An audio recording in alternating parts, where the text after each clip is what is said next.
Die stories agter die vleiende Hollander, die Mary Celeste en ander spookskepe wat op die wye oseane gesien word. Ken jy die storie van die vleiende Hollander? Daar is meer as een weergawe.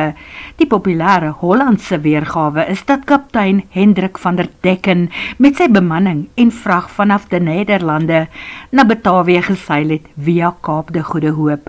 Die jaar was 1641. Batavië is nou se daar Jakarta, die hoofstad van Indonesië. Daar by die suidpunt van Afrika beland hulle in 'n moeder van 'n storm. Die soort storms waarvoor die meeste ander skeepskapteins gewoonlik sou uitdraai en op 'n afstand gaan wag het dat die storm moet bedaar, maar nie Hendrik van der Decken nie.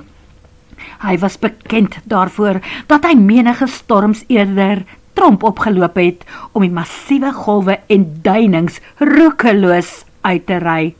Sy bemanning was egter vreesbevange, maar nie van der Decken nie. Sy krag en bravade haal hy mos uit die bottel en daarna vloek en skel hy op die swakkelinge en lafhartiges daarby hom. Wat soek hulle op 'n skip as hulle die see en die oop waters vrees? Sy bemanning kom toe in opstand en in plaas daarvan om na die mense rondom hom te luister, skiet hy die voorbok en gooi die arme man sonder seremonie oorboord. Die volgende oomblik skeur die hemele oop en iets of iemand verskyn voor die kaptein. 'n Engel of die duiwel self dalk? So vuur van der Decken nog 'n skoot af, maar iets loop verkeerd en die patroon draai om en die kaptein wond homself in die hand, waarna die boodskapper van die onder of die ander wêreld 'n vloek oor die kaptein en sy skip uitspreek. Jy en jou skip sal vir ewig vaar. Jy sal nooit kans kry om iewers op anker te lê of te rus of in 'n hawe aankom nie. Jy sal gaal drink en jou kos sal rooi warm eisters wees. Jy sal vrees en angs by ander vaarders van die wye oseaan inpalm. Jy sal oor sandbanke, rotsbanke en reuse golwe vlieg, asof dit nie bestaan nie, en jou seile sal altyd ten volle gespan wees. Jy sal dryf tot aan die einde van die wêreld, tot op die oordeelsdag. Dit is die legende van die vliegende Hollander, volgens oorvertellings. Maar as die skip vir altyd vaar en nooit weer land gesien het, of in 'n hawe geëindig het nie, hoe weet die nageslag dan wat daar op die dek tussen van 'n Decken en wie ook al gebeur het? Mens sal seker nooit regtig weet nie, behalwe dat Richard Wagner sy opera Die Vliegende Hollander sy storie daarop gebaseer het. Maar wat ons wel weet, is dat hierdie skip, of een wat presies lyk soos daardie Hollands-Oos-Indiese skip, op 'n baie gereelde basis deur ander seevaarders en selfs van die land af gesien is, tot eeue daarna nog steeds. Dit is selfs opgeteken in die logboeke van die meeste van die skepe wat het gesien is, dag en datum, soos hierdie een, 11 Julie 1881, gesien deur die bemanning van die HMS Inconstant en 2 ander skepe van die Britse vloot. Die skip het eers aan die een kant van hulle verskyn en toe skielik aan die ander kant. Interessant is die feit dat Prins George, wat later koning George die 5de van Engeland geword het, ook op daardie skip was en hy het dit ook gesien en opgeteken. So het verskeie ander skepe se waters die van die Vliegende Hollander sin gekruis. Meestal is die waarnemings daar rondom Kaapstad opgeteken, maar die skip is selfs so ver as in Australië gesien. Maar stel jou voor om ewers op 'n land te staan en die skip dan te sien. Dit het gebeur in Maart 1939, toe ongeveer 100 mense op die strand by Glencairn in Falsbaai was en almal dit gesien het. Daar verskyn die Hollands-Oos-Indiese skip, die Vliegende Hollander, in volle seil vanuit die nevels. Die skip vaar dwars oor die baai, al was daar nie 'n sweem van 'n bries nie. Terwyl die mense opgewonde daarna staan en kyk het, raak het weer in die nevels weg. Presies net so geheimsinnig, soos wat het verskyn het. In September 1942 het 4 mense op die terras van hulle huis te Moulepont, Kaapstad gestaan en ontspan, toe antieke skip wat aan die beskrywing van die Vliegende Hollander voldoen, Tafelbaai binnegevaar het.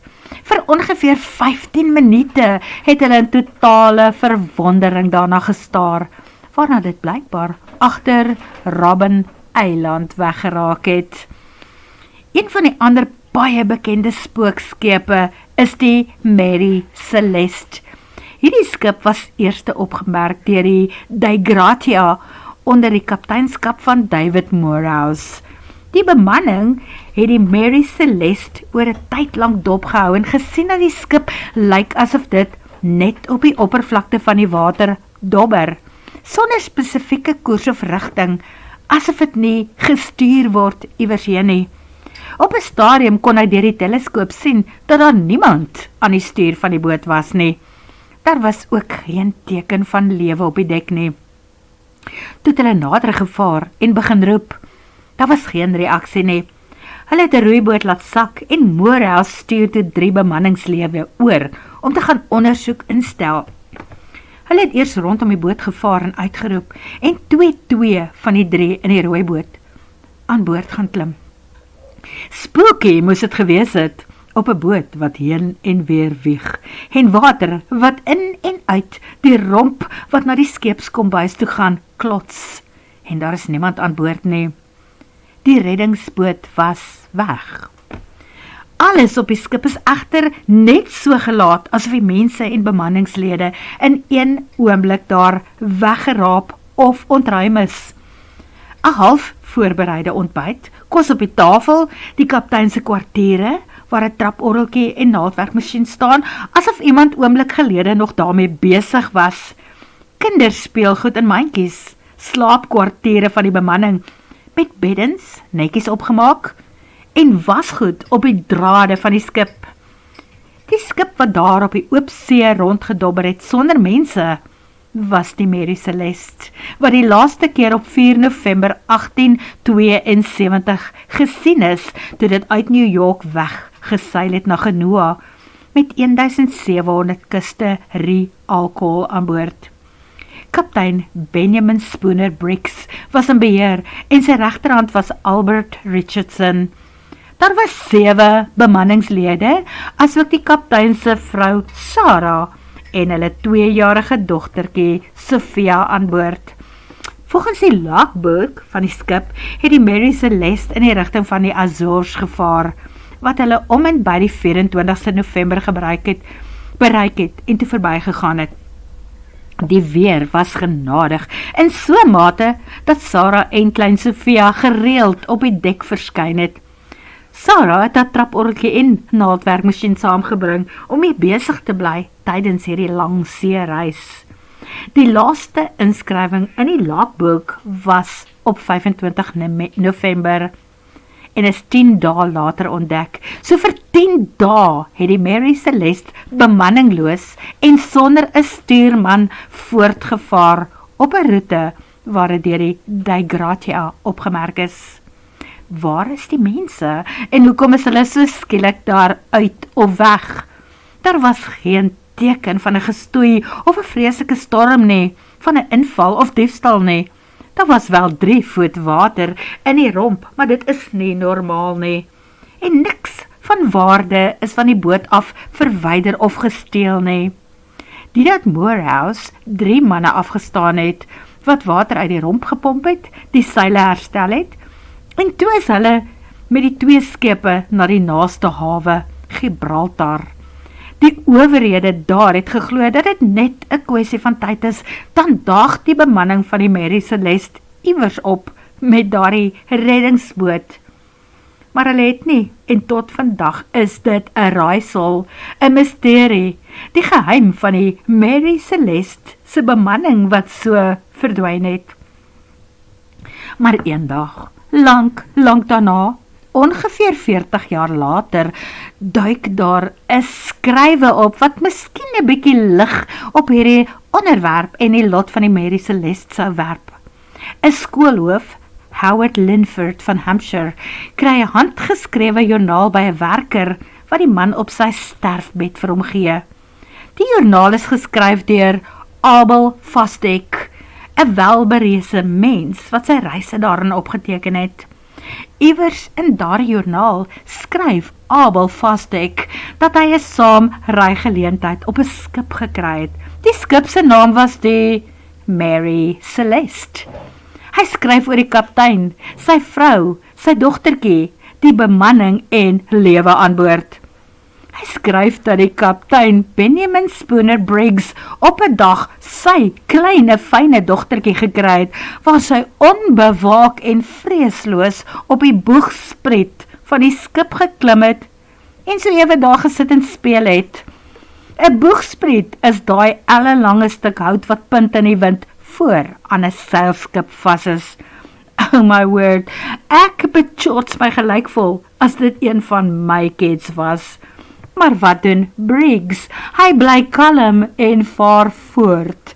Hy vra net vir die kabinetmaker van die skip om 'n ou tafel vir sy dogtertjie as 'n soort dek te omskep en vir haar dit bo op die boegspret vas te spyker, sodat sy veilig daarop kan gaan sit en speel. Jammer dames en here, ek dink nie dit kan so veilig wees nie, maar helaas, dit is toe blykbaar gedoen, want daar was bewyse en tekens van so omskepping aan die skip daar in Gibraltar, maar toe gebeur 'n tragedie. Volgens die skrywer van Abel Fosdick het daar op die oggend van die gebeurlikheid wat hy in sy notas opgeteken het, 'n argument ontstaan waar volgens kaptein Briggs beweer het dat 'n persoon met al sy klere aan kan swem tot op land as dit moet. Die man het gesê onmoontlik, waarop hy blykbaar in die water gaan staan en spring het. Hy sê die klomp het op die tafel se platform gaan klim om te kyk of het die man dit gaan maak en om met sy volle mondering te probeer dryf. Maar toe breek die tafel onder hulle gewig en almal val in die water. Die volgende oomblik verskyn daar net haie waar jy kyk en so word almal opgevreet. Almal, behalwe natuurlik Abel Fosdick, wat die goed geskryf het. Hy het blykbaar op 'n stuk van daardie einste tafel gedryf, tot iewers waar hy op 'n strand aan die kus van Afrika uitgespoel het. Glo jy die storie? Ek sê nee man, dis twak. Hoekom sal iemand net op daardie stadium gaan sit om sy gekookte eiertjie te eet? Hy kap die boonste deel van die dop af, gooi sout op, tel sy vurk op, en toe argumenteer hy skielik dat hy met al sy klere aan kan swem. Strooi. Sien, daai eier was nog in sy kelkie in die kaptein se kwartiere op die tafel, toe Houseman se mense die boot gekry het, Housemoor se mense. Ek dink wat regtig gebeur het, is die volgende. Die dogtertjie Sophia het op haar gemaakte dek gesit en speel. Dalk het een van die sparre gebreek, of die ding het omgekeer, en sy het afgeval. Toe die ma Sarah geskree en oorboord agterna gespring. Pa het sy eier net so gelos en uitgestorm. Hy het ook in die water gespring om te kyk of hy sy vrou en kleintjie kan red. Dalk het van die bemanningslede ook ingespring om te gaan help. 'n Paar van hulle het blykbaar op die tafel se platform geklim om te kyk of hulle iets kan sien. En ek aanvaar, dit het onder hulle gewig gebreek, want die ding was maar ontwerp om 'n klein dogtertjie te dra. Maar onthou, dat die reddingsboot van die skip ook weg was, toe Morehouse se manne daar aangekom het. 'n Logiese afleiding. Het 'n paar van die oorblywende bemanningslede nie, onthou daar was net 7 aan boord. Dalk het hulle die reddingsboot toe laat sak, om daar rond te vaar en te kyk of hulle van hulle makkers en die kaptein en sy vrou en kind kan red. Hulle moes seker ook probeer het om vir pa en ma Briggs in die skip te kry. En as die haie wel gekom het, het die mense dalk die klein bootjie in paniek omgekeer om te probeer opklim. En ek dink dit het toe gesink. Intussen het die groot skip aangehou dryf, soos dat Morehouse en sy bemanning hom later gekry het. aanvanklik eers met net een ou aan boord. Een ou wat ongelukkig nie 'n seeman van beroep is nie, en dalk ook nie goed kon swem nie, naamlik Abel Vosdijk, die skrywer van die joernaal. Hy het mos maar net op die skip geklim om saam te reis. Kan jy dink aan sy angs om skielik alleen op 'n dobberende skip, waarvan elke mens wat tot vanoggend nog saam met hom gevaar het, pas in die water beland het en deur haie opgevreet is. In daardie stadium was Afrika se kus dalk net in sig. En toe moes hy kies, vat iets wat dryf, vat jou kans tussen die haie en skop daarmee land toe. Of bly op die skip wat dalk binnekort diep see toe gaan dryf en dan sien jy nooit weer land nie. Dalk het hy tot op die res van die tafel geklim en dit daar gebruik om mee skop land toe te gaan. Maar hy sê dit was 'n stuk van die tafel wat dek geword het. So kom ons glo hom. En nou, die bizarre 2026 waarheid. Oor die eeue lank was en is daar gereeld verlate skepe wat op die waters van die 7 oseane dryf, bemanningloos, vir maande lank, vir jare selfs, sonder om te sink.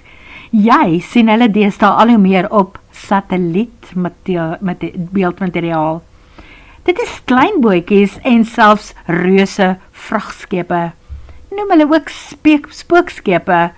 Maar hoekom sal iemand 'n vaartuig agterlaat of aan die see oorlaat? Daar kan verskeie redes voor wees. Elke geval is waarskynlik uniek, behalwe dat die eienaar of bemanning moontlik dood of oorboord is, werk die ding dalk nie meer nie, en die mense is dalk met reddingsbote land toe. Die mense wil nie meer vir die skip betaal nie, dit is te duur om te onderhou en in stand te hou, of goeders daaraan het gebreek. Om het in 'n hawe te laat staan en stoor, kos baie geld. So hulle haal uit wat bruikbaar is, en dan los hulle die skip op die oop see. Hoop seker dat hy iewers sink, maar dit gebeur nie altyd nie. Soms kry 'n skip meganiese probleme en die engine breek, dan klim die bemanning op reddingsbote en los die skip net daar. As daar 'n skip verbykom wat hom veilig kan tou, gaan hy land toe. Anders dobber hy tot hy sink of op die rotse beland. Jy kan net raai hoe gevaarlik dit vir ander skepe op die waterverkeer is, as so 'n ding skielik voor jou opdoem of in jou vasry, vir seiljagte en so aan. Al is die spookskepe sigbaar per satelliet, is dit onmoontlik om te bepaal hoeveel daarvan nog steeds op hierdie oomblik op die oseane ronddobber. Jy kan nie oral op een slag sien nie, maar volgens skatting is daar duisende van die goed. Klein visserskuite, groot vragtskepe en selfs meer as een luukse huisskip of privaat jagte. En dit bring my terug by die spookskip, die Vliegende Hollander. Wie weet, dalk het hy nooit in daardie eerste storm gesink nie. Dit het dalk vir jare lank, nadat die bemanning oorboord gespoel het, of aan hulle einde gekom het, steeds oor die oseane geseil, om net soms ewers verby te gaan, waar mense hom van 'n verander skip of selfs van die land af kon sien. 'n eensame vaartuig, wat deur die duiwel self vervloek en verdoem is, om tot op die oordeelsdag te bly dryf, bo oor sandbanke, verby rotse en oor die hoogste golwe, deur draaikolke, tot aan die einde van die wêreld.